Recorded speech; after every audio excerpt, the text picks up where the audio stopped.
Election நடந்துகிட்டு இருக்கும்போது, campaign போயிட்டு இருக்கும்போது, இப்படி வந்து ஒரு சம்பவம் நடந்திருக்கு. என்னன்னா, காஞ்சிபுரத்தை சேர்ந்த ஒரு சிறுமி. அவர்கள் வந்து உறவினர் வீட்டுக்கு ஒரு விசேஷத்துக்காக திருவண்ணாமலைக்கு வந்திருக்காங்க. விசேஷத்த முடிச்சுட்டு 19ஆம் தேதின்னு நெனைக்கிறேன். திரும்ப அவங்க வந்து அ காஞ்சிபுரம் போயிருக்காங்க. ஆன் த வேல அவர வந்து ஒரு கும்பல் மடக்கி வன்கொடுமை செய்ததா சொல்லப்படுது. ஆனா, அச்சத்துல அந்த சிறுமி வெளியில சொல்லல. அவங்க மைனர் தானே, ஒரு பயம் இருக்கும்ல.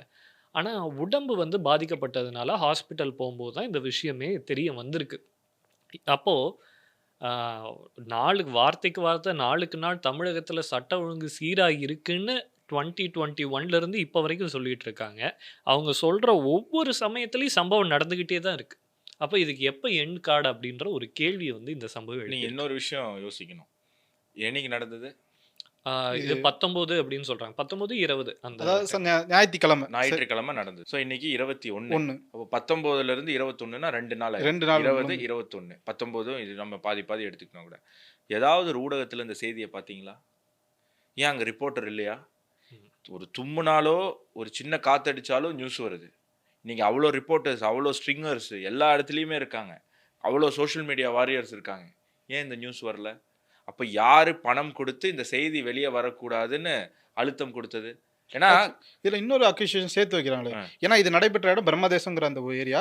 அது ஒரு அமைச்சருக்கு சொந்தமான இடம்ங்கிற ஒரு ம், குற்றச்சாட்டும் வருது. ம். அப்போ இதுல ஏதாவது அரசியல் பின்புலம் ஏதாவது 100% இதுக்கு பின்னாடி அரசியல் தான் இருக்கு. இந்த செய்தி வெளிய போகக்கூடாது. இது மக்களுக்கு தெரியக்கூடாது. தமிழ்நாட்டுல ஆல்ரெடி பெண்களுக்கு எதிரான வன்கொடுமைகள், செய்திகள் நெறையா போயிட்டு இருக்கு. இந்த நேரத்துல கடைசி நேரத்துல ஓட்டு எப்பவுமே போடுறதுக்கு கரெக்ட்டா தேர்தல் அப்படிங்கிறது கடைசி 28 நாள், கடைசி 2 மணி நேரம். ம். ஓட்டு போடுறதுக்கு முன்னாடி 2 மணி நேரம், ஓட்டு நாளைக்கு முன்னாடி 48 மணி நேரம். இதுதான் வந்து அரசியல் வெற்றி வாய்ப்பை வெற்றியாளர தீர்மானம். வந்து ம். தீர்மானிக்கக்கூடிய நேரம். மக்கள் முடிவெடுக்கக்கூடிய அந்த இந்த டைமிங். நேரத்துல இப்படி ஒரு செய்தி வந்தது அப்படின்னு சொன்னா, நீங்க நல்லா புரிஞ்சுக்கணும்.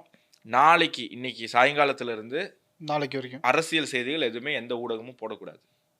அப்ப இந்த ரேப் அப்படின்னு சொல்லக்கூடிய இந்த விஷயம் பெண்களுக்கு எதிரான இந்த செயல் வந்து இந்த செய்தி வந்தது அப்படின்னு சொன்னா, எல்லா ஊடகமும் அத எடுத்தது அப்படின்னு சொன்னா, அது ஆட்சியில இருக்கக்கூடிய திமுகவுக்கு பெரிய ஒரு கெட்ட பேர் ஏற்படும் அப்படிங்கிறதுனால, எப்படி தமிழ்நாட்டுல கடந்த 5 ஆண்டுகள்ல ரெக்கார்டான கேஸஸ் தான் நமக்கு தெரியும்.